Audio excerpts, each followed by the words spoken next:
Good afternoon, everybody. Let me know if my sound sounds okay.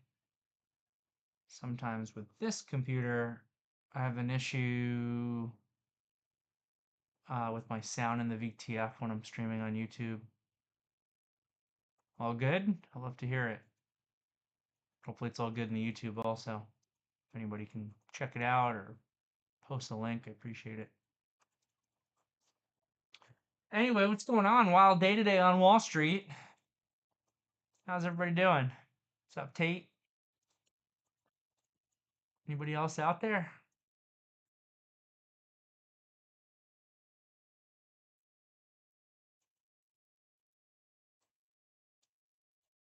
Cool, cool. What's going on? Thanks, Pat. All right, well, I guess let's jump in. I'm an associate member of T3 Trading Group, which is an SEC registered broker dealer and member of FINRA. All of my trades are placed through T3 Trading Group. You should carefully consider whether trading is suitable for you in light of your own financial condition. Position disclosure, I'm adding on some Palantir. That's new, and I got back into Bank of America. Actually got back into a few things today and also liquidated them all intraday. It was a pretty good day for the approach that I've been implementing since the market kind of topped out, where I've been kind of running longs and shorts at the same time, but piecing out of shorts on the way down and building back into longs on the way down, and then piecing back into the shorts on the way up and piecing out of longs on the way down. This sort of intraday reversal for that approach is pretty stellar because it's just liquidating on the way down my Teachable Q, my U Pro, my Microsoft, my Meta. I didn't really have that much Tesla left to be able to continue to liquidate, but as I'm doing that, I'm getting heavier to the long side again in some of my other positions, in my SoFi and my S and my Bank of America that I got all out of, and really most of those loans that you see on there. So then you get that intraday reversal like that. It's just pretty perfect where I can be piecing out of the shorts on the way down, building into the longs, then piecing out of the longs on the way up a little bit, and kind of getting paid a bit on both sides of the market. So I love it. Pretty solid. But we'll talk about the big picture. I guess let's jump right into the big picture. So first of all, SPY here, the S&P closed down about 0.4%. It almost feels like the market went back to green to me, but it obviously did not. The Qs are still down 0.8%, and the IWM is down 0.6%. So it's still a red day, but we're well off lows. And if you look at like that IWM daily chart, there's a nice little downside tail that the market provided to us. I was looking for a little more follow through initially to the downside. To be honest, we broke some key levels. So, like, first of all, I guess to recap, we had a really big gap down this morning after a strong inside day yesterday for the S&P. And what we discussed in yesterday's afternoon meeting is that given Friday's bearish candle, bearish engulfing Maribozu type candle on higher volume that closed on lows, yesterday was pretty much the best thing that bulls could hope for, which is an inside day. The inside day, if it breaks up, potentially sets you up to negate this candle from Friday. And for me, if the market can negate Friday's high slash the Fitch downgrade high of August 2nd, then the market technicals go back to being much more bullish, and I don't really want too much to do with the short side of the market. But until that's able to happen, I think it was someone in the VTF, I think it might have been Tate, was asking me, what needs to happen technically in order for me to become more bullish on the market. And it's either that has to happen, the bulls prove themselves by recapturing the highs of a couple of these important negative candles, or we sell off so hard and so fast, which could happen, accelerated selling. Maybe it even happens on Thursday with the CPI. I have no idea. But where we start to see that like $10 of downside extension away from the ADMA on the daily chart, which has been a consistent signal to flip in the other direction, that'll probably be a big enough of a dip for me to really not have any shorts on at all and really start to build back in to the long side of the market. And just with the way that the ADMA catches up as price goes down, you might be looking at SPY somewhere between 435 and 440 on the downside when that happens. So that 435 has kind of been like a reach target for me on the downside for some of my shorts, but I'm in a position now where all of them should be able to make me, a good chunk of change no matter what this market does, whether it clears up and the bulls are able to prove themselves, or it clears down and we get a bigger dip in the market, which I still think is a viable dip. I wouldn't call myself a bear.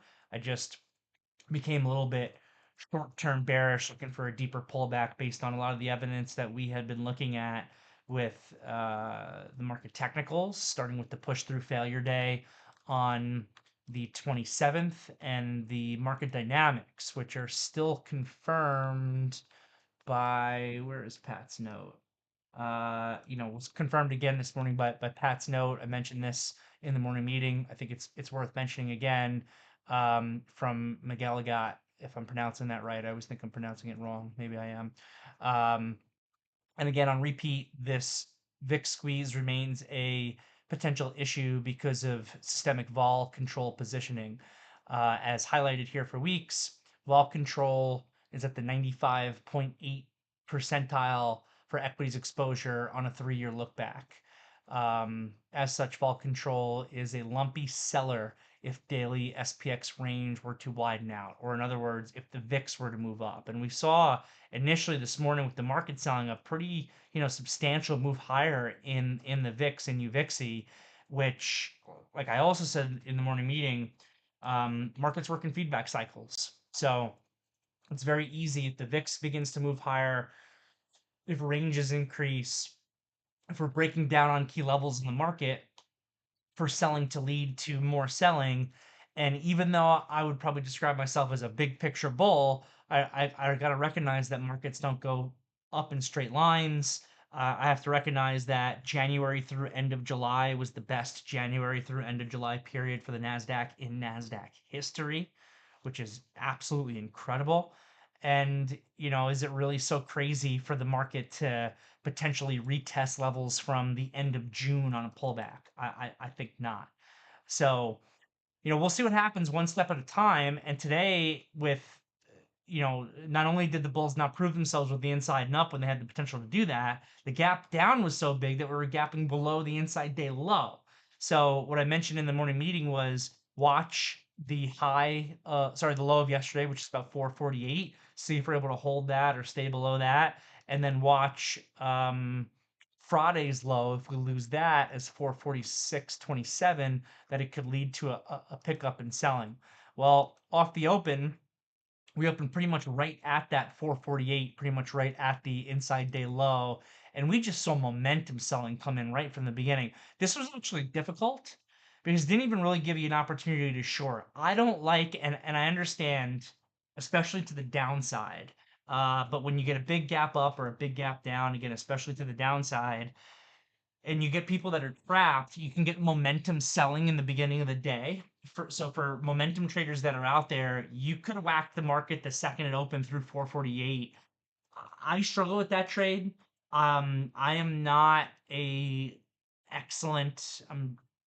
I'm okay, but I wouldn't say that I'm like an excellent momentum trader where I have the confidence of doing that. And the problem is that you just have such a high probability of getting shaken out of trades that still work when you trade that way.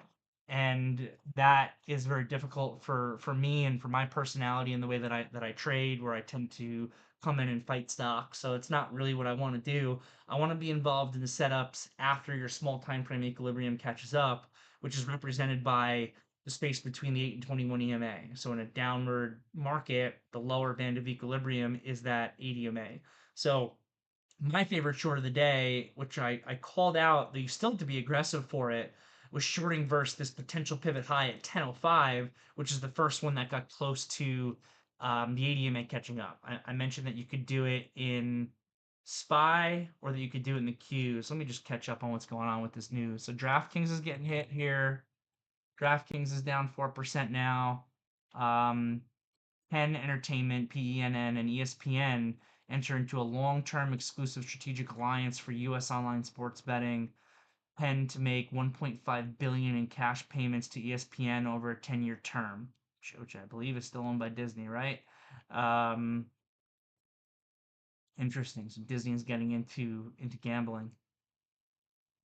Penn Entertainment and ESPN in a long-term alliance for U.S. online sports betting. 1.5 billion in payments to ESPN. Penn divests Barstool Sports to founder David Portnoy. Interesting.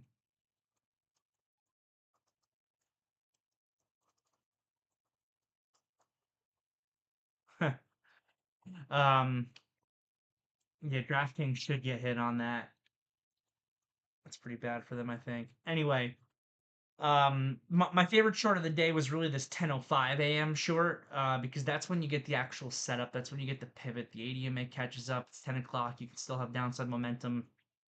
Um, you still needed to be a little bit aggressive for that. I called it out, I think, more specifically with the Qs, which is where the relative weakness was. The downside follow through on it was good at that point. I wouldn't describe it as great, but then we had a heck of a turnaround off lows.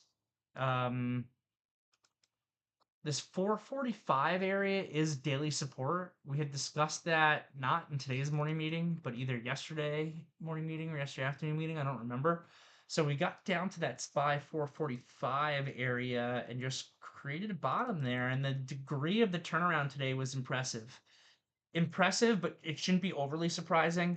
We have seen a remarkable amount of midday reversals this year. So I think that might have to do something with the zero DTE complex and its effect on market dynamics. But we've seen a lot of midday reversals, and that happened once again today. The degree of the recovery in the market is very impressive. And at the end of the day, you're left with a bunch of hammer looking candles. I don't know why my daily candle here in the spies is giving me this fake upside tail, but this should really be a hammer here. The Qs are a small hammer. They were able to reclaim 371.50 on a closing basis, which is an important level that we discussed in the morning meeting. And the IWM, which was most relatively weak, is also giving a decent hammer here. This is all happening for all three of these indices without there being a large degree of extension. So if you want to go long off this pivot low from today and your big picture, you're betting on this pivot low actually being a pivot low for trend continuation of the big picture uptrend that we've been in since this market broke out a few months ago. That trade is tricky for me personally. I don't like it. I still want the market to prove itself a little bit more by recapturing some of those key upside levels that I already discussed, or actually capitulating to the downside. At this point, with CPI Thursday morning, there's a good chance that we have to wait for Thursday to see how that resolves. If we actually do resolve up because the market reacts positively to CPI and is able to clear some of those key levels, or if that CPI brings on the next wave of selling that brings us lower. I did mention in the chat a little bit briefly at one point today that I'm kind of particularly concerned about this CPI report. This is the first one where the year-over-year number is supposed to uptick, which makes sense based on how they calculate that. It's just like the last 12 months. So your highest inflation numbers from 12 months ago, like July 2022, are starting to roll off on that year-over-year number. But my concern is less about the fact that no matter what, we're probably going to be seeing a little bit of an uptick on that inflation number, and more about I'm a little bit concerned that we might, for the first time, actually see an uptick above expectations, and we haven't seen that come in a while. So we'll see if that is right. I obviously have no idea, and then even more importantly, we'll see how the market potentially reacts to it, and then maybe on Thursday is when we actually get the resolution of this market, either higher to break some key levels, in which case I won't want anything to do with these shorts anymore, or lower to the point where we have enough extension where I don't want anything to do with these shorts anymore and I can build back into longs. And again, that's kind of been my approach. As I've leaned into the market a little bit on the short side, which pretty much started at the end of July with Meta, Microsoft, Tesla, UPro, TQQQ, all short. I'm just continuing to piece out of those on the way down while I build back into the longs. And I've been trying I've been trying and it's hard. I've been trying to be ultra patient on some of these stocks that I'm interested in that I want to get back involved in and pay me pretty well, but trying to be patient to not get involved too early. And a few of them I finally did get involved in again today. One was this Unity. I just been waiting and waiting and waiting to try to see if I could get a move to like 37.50, 38. Finally got down there today. Bought some stock between what was my best price? I think my best buy was like 37 and three quarters. So between like 37 three quarters and 38. I got a decent uptick into the close as the market reversed higher. So I closed out of that position entirely. I didn't keep anything overnight. KRE was another one. Been patient all these days here ever since I liquidated my KRE position for a deeper pullback into the equilibrium area. I got it. It touched the 21 EMA today. I built into that one a little bit on the way down. Got 100% out of it on the way up. Pinterest was another one. Finally got back involved in that at 26.50 today. Added more, I think around 26 quarter. Got a decent pop in the close, liquidated that entire position. Bank of America got back into on today's dip. Did keep some of that overnight, so that one is on my positions. Shopify is another one that I've been looking at. This one I still didn't get involved in. Really, the area between 55 and 56 is where I wanted to start. The low of the day is 55.73. I just continued to wait on that one. Didn't get any stock. I had some bids out closer to 55 that never got filled. So yeah, I mean that's just kind of working well. Is just being patient and finally getting in some of these stocks and these bigger dips as they come in, while still being a little bit nervous about the market having the potential to roll over further if it wants to do that. And then the only other one, I guess, to really discuss today was Palantir. Palantir's my second best name of the day, um, after Lucid, believe it or not. But yeah, Palantir was a focus. So the Palantir earnings report after hours yesterday, I thought was excellent. I've never really been a bull on this company, but it seems like they're starting to really improve. I mean, becoming profitable and then adding on $1 billion buyback, which to me, I don't know, it's kind of crazy that a company that's been around for like 15 years but has had two profitable quarters in its history is able to produce $1 billion buyback. But all the same, on excellent looking numbers versus expectations. They announced $1 billion buyback. I liked it. I remember trying to get some after hours yesterday at 16.50 and just being a little bit too slow on the way up and not getting it when I saw that the numbers looked so good and they sold down to I think 15.75 right away. I missed it. Next thing I know, it's trading above 18. But I think with the broad market weakness, they still found a way to be able to hit this Palantir down. And like I said in the morning meeting, it does seem like there's been a little bit of a change in market character as you see, like, Upstart, which had a decent comeback today. I know it's down right now on earnings after hours, but even if you exclude the move here after hours and Upstart, we all said upstart at $70 is ridiculous, but the short squeeze is something you just got to be very careful about. You don't want to be in front of a stock that's got 20% plus short flow that where it's just squeezing like crazy. So fine, they push this thing all the way up to $70. Doesn't belong there. Probably doesn't belong at 60 either. But if you start shorting at 60 and it doesn't top out till 72.50, you're probably going to be enduring more pain than you're able to handle, and you got to liquidate the position. So the better trade was actually shorting it on the way down, which we called for with this inside and up and the break of this uptrend, and big 3 days down on that. So you're finally seeing a little bit of a change in character in these heavily shorted, more hesitate to call them garbage stocks because I don't know.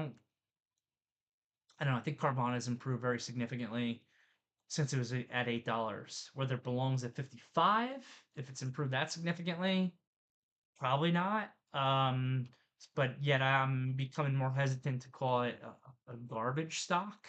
But the market just seems to have lost its patience for the short squeezes, and you even saw a little bit with AMC today, whose numbers were decent. It's got a high short float, and they sold it down. We saw it with Fubo last Friday when they reported decent numbers. It's got a high short float, gapped it up to 380, and over the course of three trading sessions sold it down to 240.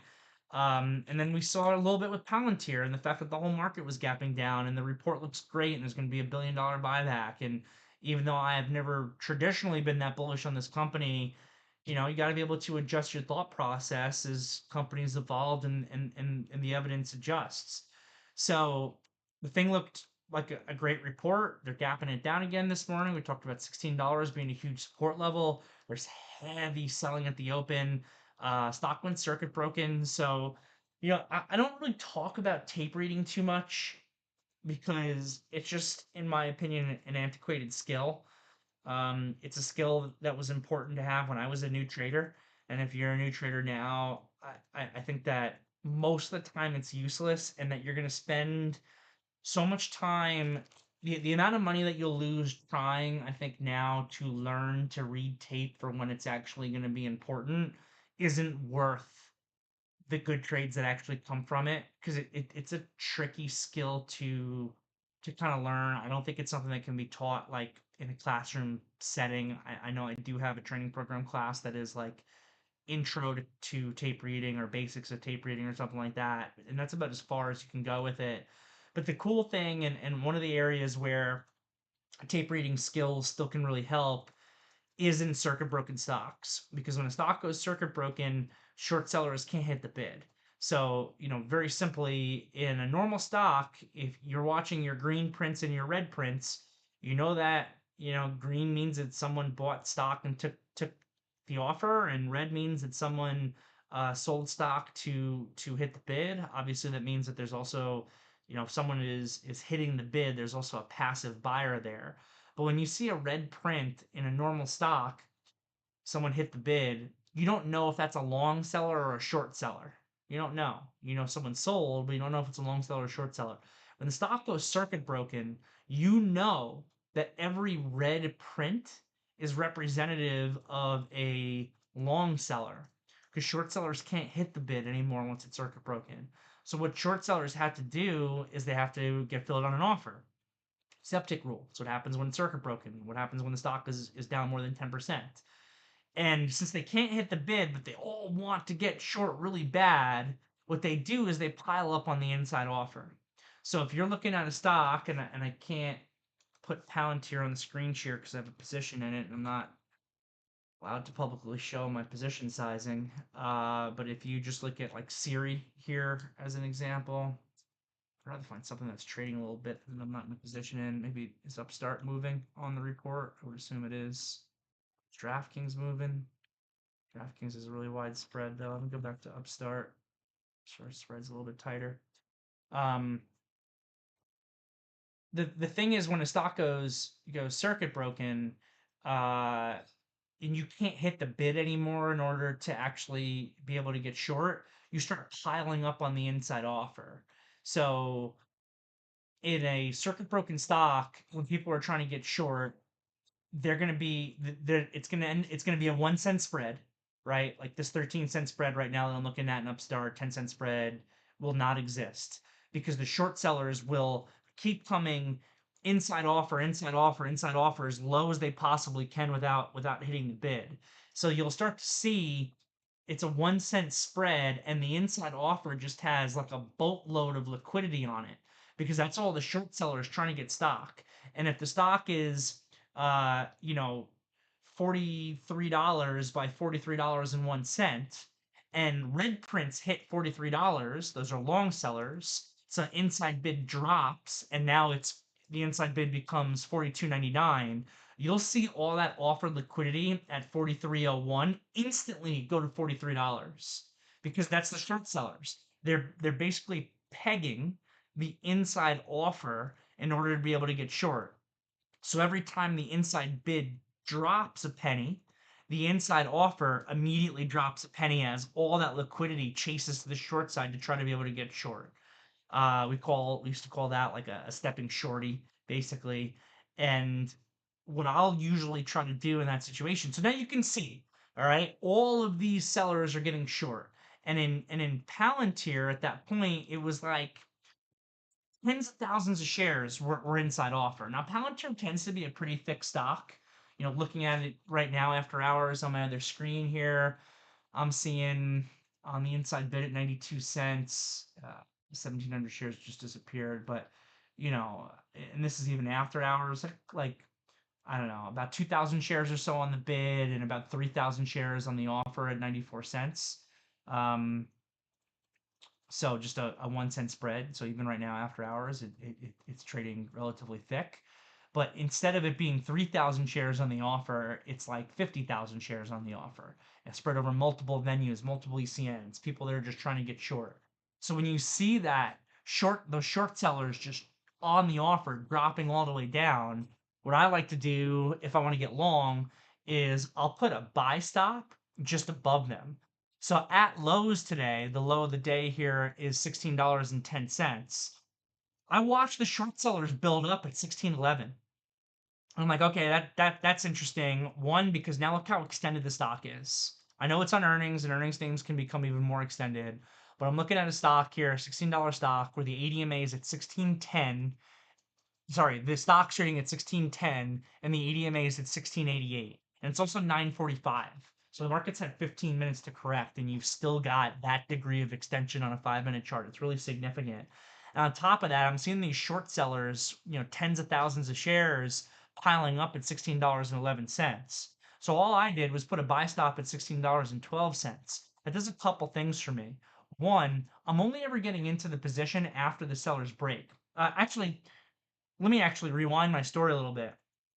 My buy stop didn't start at $16.11. It started at $16.21 because I saw the short sellers come in at 16.20 on the offer. So I put my buy stop at 16.21. And again, the thought process is if enough buying comes in to clear out all of the short sellers that are at 16.20, my buy stop gets triggered at 1621, and my buy stop helps move the market higher. That actually begins to squeeze whoever just shorted at 1620. So 1620 breaks, you got short. My buy stop triggers at 1621. That upticks the market. Then maybe the high frequency trading short seller that shorted at 1620 is just using a 2 cent buy stop to get out of their position for risk management. They're buying back stock. That brings it a few more pennies higher with, markets working feedback cycles. That's been kind of the premise of this morning's um, morning meeting and this afternoon's afternoon meeting when we're talking about, selling and buying. It's the same thing even on these very small time frames. My buy stop helps to short squeeze the short sellers, which creates more buying that comes into the market. The higher you can go, the more squeezing that can potentially come in. So initially, I'm seeing 1620 short sellers. Buy stop goes to 1621. But then what happened was exactly what I was just describing when I had the Upstart level 2 on my screen share here, where the 1619 bid dropped and the short sellers went to 1619. So then it's 1618 by 1619. I decrement my buy stop by a penny from 1621 to 1620. And then same thing happens. Red prints take out 1618, so the bid drops to 1617. The short sellers then drop because they need to stay inside offer to 1618, and I drop my buy stop to 1619. This process just repeats all the way down until inside bid becomes 1610, inside offer is 1611, the short sellers are there, my buy stop is at 1612, the short sellers at 1611 break, my buy stop triggers, I got 2 cents worth of slippage, which I was annoyed about and probably shouldn't have been because it's really not that much. I got 1614, I think, as the entry. And that was it. It got back up to stock stayed very heavy initially, got back up to 1620 immediately. I think I was offered 1624 or 1626 for my first sale. And sellers came back in at 1620 and 1621 again. I was like, man, this thing is so heavy they can't break these things. But there was a lot of buying pressure on that 1620. And that's when I was communicating to you guys like, oh, I think if the 1620 seller can actually break, they could really squeeze this thing higher. And then finally they broke that like 1620, 1621, and that led to this really big pop up to the ADMA, which is really just the target that I was mainly trying to use for the initial counter trend trade. And then I was trying to hold some more for a move to like $17, which I felt was appropriate. And I felt if I could get a good close, I would look to swing some because I thought the earnings report was really good and the buyback was really good. So my second best name of the day, my best trade of the day was definitely Palantir there off that. And that's kind of how it worked, and how in certain situations the tape reading skills can still be important. But I'm gonna highly recommend that if anyone here is a newer trader, don't worry about the tape. There's so much noise in the tape, you're gonna drive yourself crazy if you stare at that thing tick by tick. Focus on your technicals. I think it's much more important in this modern market environment. So that's all I got for you guys for today. I'm happy to take a look at any questions that you guys have. Federal Reserve announced a new oversight program for crypto activities. Banks face stepped up scrutiny from Fed over crypto activities. Scrolling up here in the VTF to see if I miss any questions. Doesn't look like I really missed anything.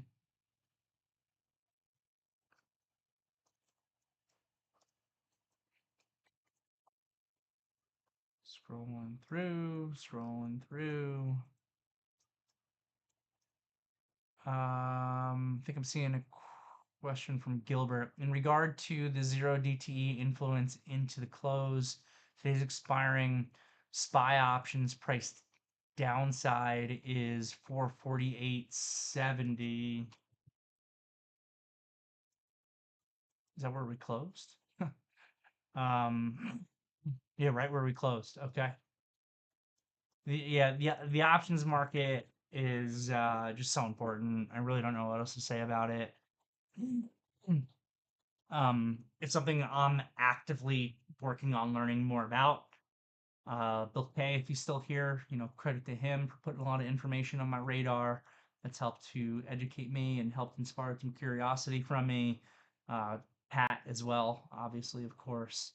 It's just the amount of options that are used in the market these days, and the fact that they're levered products just has such a big influence on how the market functions and how the market moves, that it's something that you really want to work towards understanding. And again, it's a learning curve for me.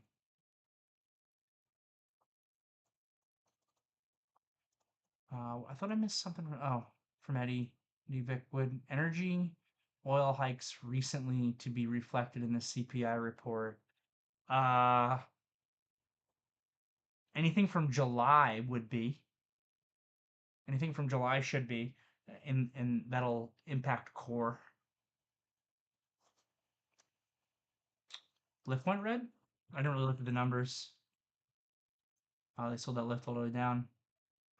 Let me scroll up here and take a look at the lift numbers. Excuse me. Lift to adjusted EPS 16 cents, estimate loss of 1 cent. So they crushed that EPS number. That's a profitable number, right? Not a loss number. Um, Adjusted net also looks like a solid beat. Riders are a beat.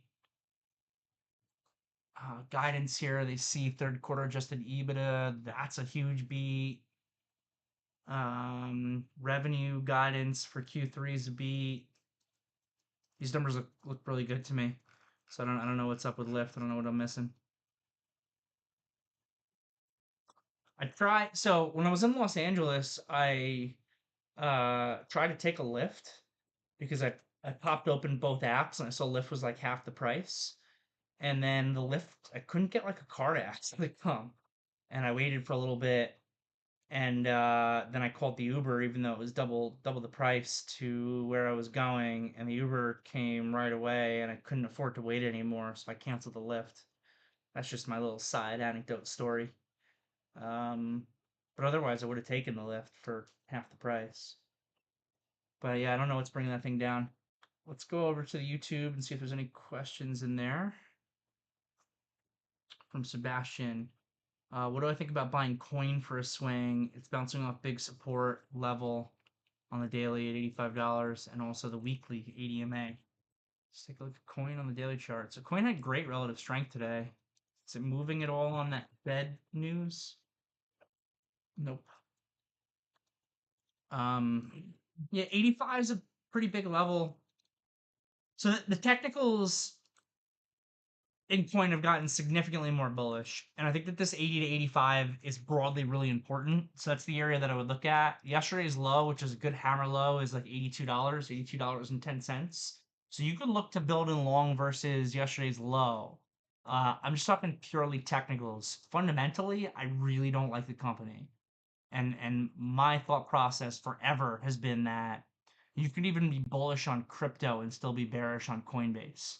I just don't like their business model. I think that the fees that they charge are exorbitant. And if regulation ever comes together, I think that the biggest reason, and I'm no crypto expert, the biggest reason why Coin is able to operate the way they operate with the amount of commissions that they charge, which is absurdly high, um, is because there's no competition, really. Anybody else, and again, I'm just talking as a person who doesn't really know crypto. I'm sure that the real crypto, um, for lack of a better term, nerds that are out there can tell me, what other exchanges or whatever I can use to buy and sell crypto instead of Coinbase. And obviously, there's a lot more options if I just want Bitcoin. But, Coinbase, from my experience, has a lot of options, most of which I have no interest in. And they were also first, so they got a little bit of a moat there, I guess. But I think that if you get crypto to be actually better regulated, it'll open up more crypto brokers, which in turn will begin to drive those costs down. It'll just be a race to the bottom, and eventually all these crypto companies will probably start engaging in payment for order flow in the same way the retail brokers do. And obviously, that's a decent business in and of itself. You can just look at Robinhood stock and the fact that that's even able to be a company. But I've never been bullish on Coinbase, and I'm still not bullish on Coinbase. But the technicals look great. So if you're just thinking purely technical, which is probably the way to do it, the technicals tell a better story than the story I can tell. This 80 to $85 area looks like a great spot to build back in after a pullback off 115. That's a really strong percentage pullback into a really important area after giving a hammer candlestick yesterday. So I like the idea a lot technically, Sebastian. Lath saying literally the only on ramp for U.S. citizens. All right, gang. Anything else? Otherwise, I'll wrap things up for today. Pretty good trading session. Looks like I got through it all between the VTF and YouTube. You know what to do if you're on YouTube. Hit the thumbs up button for me. Have a great night, everybody. I will see you all tomorrow.